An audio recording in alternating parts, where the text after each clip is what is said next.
22ویں سورت۔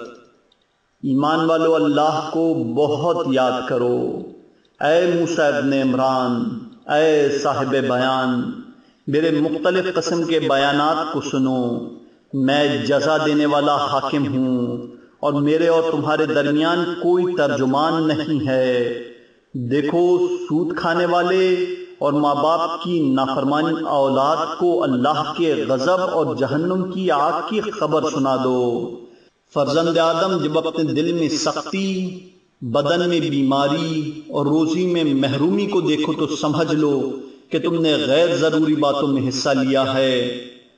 اولاد آدم دین درست نہیں ہو سکتا جب تک دل سیدھا نہ ہو، اور دل سیدھا نہیں ہو سکتا جب تک زبان درست نہ ہو، اور زبان پر قابو نہیں ہو سکتا جب تک اپنے پروردگار سے شرم نہ کرو۔ دیکھو، جب تم لوگوں کے عیوب پر نگاہ کرو اور اپنے عیوب کو بھول جاؤ کہ تم نے شیطان کو خوش کیا ہے اور رحمان کو ناراض کیا ہے۔ فرزند آدم، تیری زبان ایک درندہ شیر کی مانند ہے، اگر اسے آزاد چھوڑ دیا تو تجھے ہلاک کر دے گی، کہ انسان کی ہلاکت اس نوک زبان سے وابستہ ہے۔